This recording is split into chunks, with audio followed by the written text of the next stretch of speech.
What's going on, guys? So a couple days ago we had a bunch of franchise tags go on, and I made a video a few weeks ago basically listing a few different free agents that I would go after in the upcoming off season. Well, after franchise tags, like, all those things were really affected. Like, I wanted Al Robinson, I wanted Leonard Williams, both of them got tagged, and I also wanted Trent Williams, and it looks like they tagged Cam Robinson, so that one might kind of be off the table. So everything's been like shaken up. So I gotta do something new. I gotta do something fresh. So I've come up with a kind of a brand new list of guys that I would probably go after.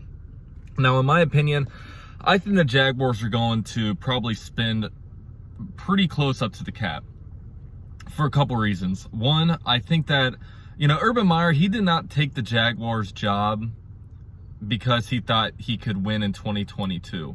He took the job because he thought that he could win in 2021. And I think that he's going to do everything he can to be able to set up a successful roster to be able to win immediately. And another thing is why they might spin up to the cap is because the cap is going to pretty much go up exponentially next season. So you could spend very close up to the cap, and then also next year you got a bunch more money freed up. So that's another reason why they might, spend a lot of money. So I basically put a list together. Let's go into it.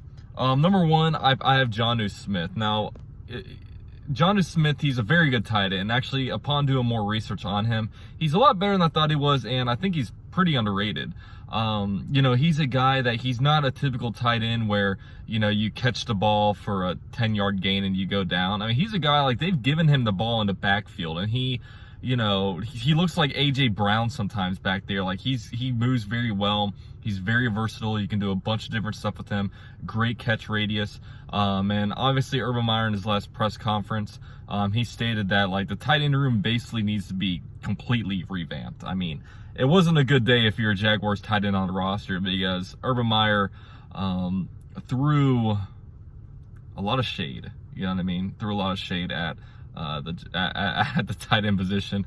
So, I would expect, bringing tight end in free agency, bring it back in, in the draft. And I mean, the tight end position really in the whole Jaguars history has rarely been good. So, it's almost like a cursed position. But I think Jonnu Smith, give another weapon to Trevor Lawrence and bring him in here. Now, number two, I have defensive end / outside linebacker Matt Judon. This one makes a lot of sense for a couple reasons. One, he does have prior experience with defensive line, or not defensive line, but defensive coordinator Joe Cullen. Joe Cullen was his defensive line coach out there in Baltimore. And Matt Judon, he's not really, I wouldn't say he's elite at any one trait, but he's very versatile, man. He can rush the passer. He can play a bunch of different roles inside of a defense, and it sounds like the Jaguars want to do a lot with their defense when it comes to coming out with a lot of different looks. It's not like the whole Todd Wash,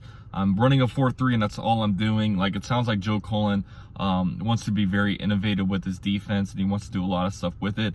And, it's a pretty good defensive end market. You're going to have guys like Shaq Barrett, Hassan Reddick hitting the market. So pretty good defensive end group. But I think Matt Judon, just with the history with Joe Cullen, and with, he seems to be getting better every year after being like a 5th round pick in 2006 or 2016. He'll be 29 years old when the season starts. So I think this would be a good option for the Jaguars to go after.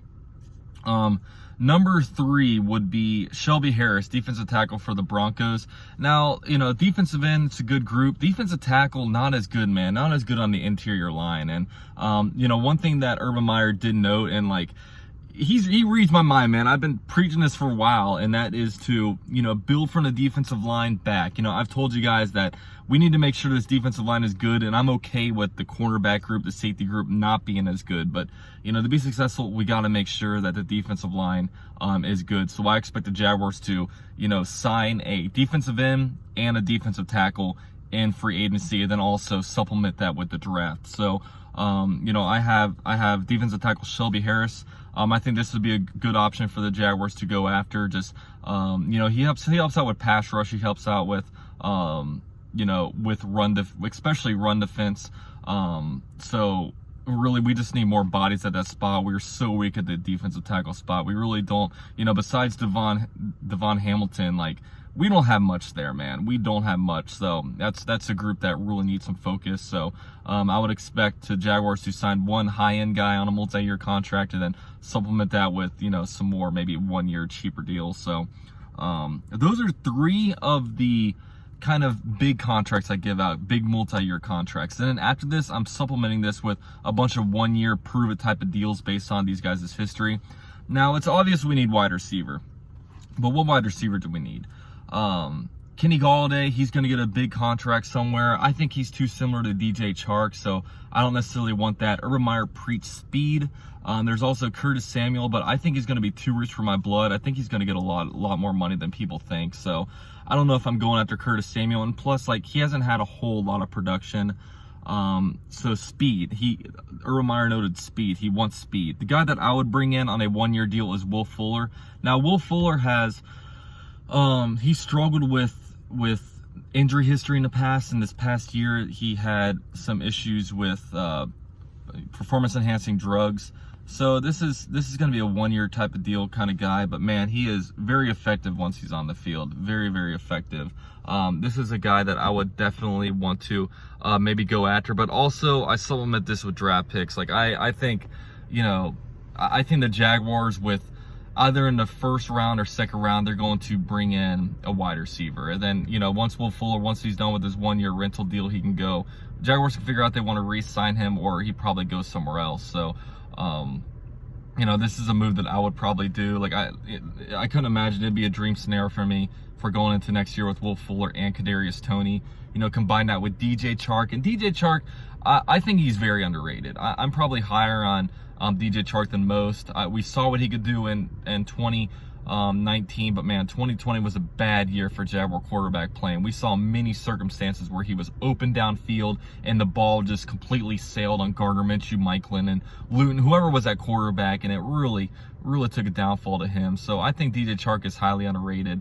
So I think that, with that said, that's why I'm not going after one of these top end guys. Kenny Galladay, too much injury history for me. I could see the Jaguars maybe doing him just with Darrell Bevell history, but I don't know. If they decide to sign him, then that means Darrell Bevell signed off on it, and maybe I'd feel better about it. But I don't know if I'd go after him. So Will Fuller, he'll be 27 from the start of the season, so still very young. And I think he actually does have some suspension to serve at the beginning of the season, but we'll see. Sketchy, but 1 year deal, kind of safe. So that's all I have to say. And then another thing I would sign is Malik Hooker on a 1 year deal.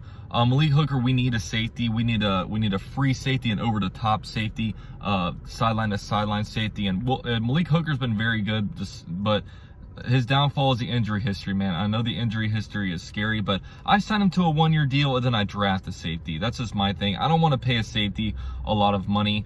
And a lot of times, like, a lot of the best safeties are drafted like later on, in the later rounds.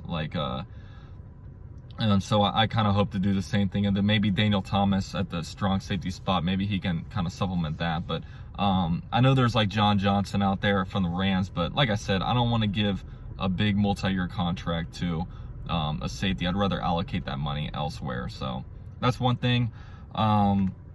And then lastly, Sidney Jones. I don't know why the Jaguars haven't done anything with Sidney Jones yet, but he's coming off of a good season, man. He's definitely could fill into that quarterback 2 role. He was a highly drafted guy for the Philadelphia Eagles. Wasn't very good there, but came out pretty good for the Jaguars. So maybe he wants to dip his toes into the free agency market and then go from there. But the Jaguars, they don't have a lot of money allocated at the cornerback position.